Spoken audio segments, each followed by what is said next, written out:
I've bought this, I don't know if you can see that, Broodminder. Broodminder is it's like a strip that you put inside your hive and it measures, you can get a few different ones. There's one that measures the temperature and the humidity, and one that just measures the temperature, and then you can have one on the outside of the hive that measures the weight. And it's all just an experiment for me, so I didn't want to go in too deep, and I just got the one that measures the internal humidity and temperature. I took a little video show you what it is. I'll overlay that right now. Basically, each Broodminder little strip has its own code, and my cat in the background.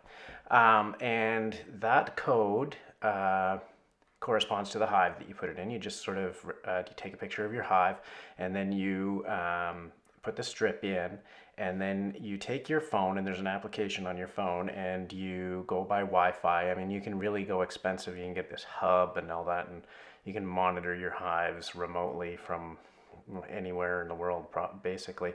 But I've got it, so I just go Wi-Fi, and I get a reading for the last couple of weeks. In the wintertime, I don't want to open up my hives, and this allows me to kind of spy on my hives without opening them up. So I'll know, last night I put them in, and the internal temperature of the hive was 26 degrees Celsius, which is like 78 degrees Fahrenheit. It's like pretty good, inside. So for this time of year, the temperature outdoors was 1 degree when I took that measurement. So yeah, I'm hoping that this will give me data, and what I'll do is I'll upload that data to here, and you can see how you can how the polyhive compares to other hives. And the way you can do that is you can go onto Broodminder's citizen science thingamajig, and it's this gigantic map.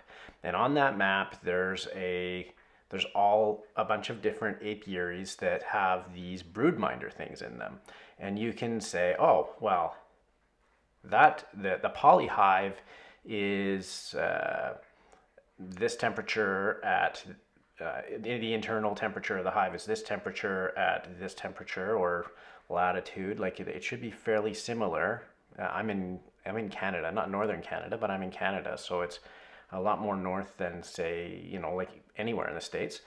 So you can take a look at your hives in your area, and you can see, oh wow, like maybe the polyhive is performing even better than wooden hives down south.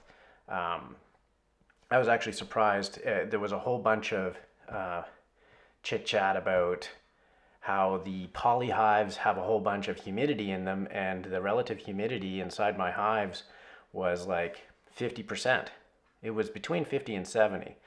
And that was after fidgeting with them. I'll be interested to see when I go back in 2 weeks to see what the hubbub is going on inside. But the fact that they were 26 degrees in there, that's pretty good. That's pretty good. Anyway, I'm not going to say that they're cheap. I'll take a look at here. For the two of them, it was $118 US. So it was expensive. But for me, I don't plan on putting these in all my hives. I don't plan on, I just want to get information for this year and years going forward, because it's a new thing putting my bees in polyhives.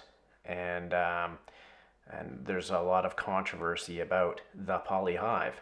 So if I can figure out going forward, if this works, then great. And you'll get a big graph that says how they're doing, and you'll have graphs from all the other hives that are doing this telling you how they're doing.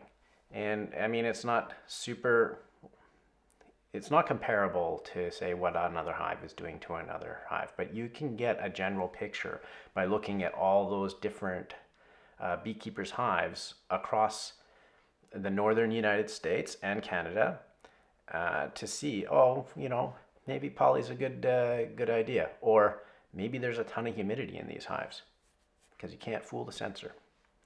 Anyway, I hope that that helps. You can see us putting them in the hives, and it's we waited a little bit late this year. It was 6 degrees out when we put them in, and the bees were not happy. My wife was concerned that we were killing the bees, but we did it so quick that we still had feeders on them, and the feeders were empty. One had some stuff in it, and but the hives were heavy. I mean, I don't weigh the hives. I just kind of pick them up. Oh, yeah, that's a heavy hive. And we'll see. The temperature of the hives was pretty close to brood production. So hopefully, I haven't been fidgeting around in there. I haven't been pulling out frames, but hopefully they're not producing brood, because it's too cold out for brood. Too cold out to be wasting resources on babies. Anyway, until next time. Bye-bye.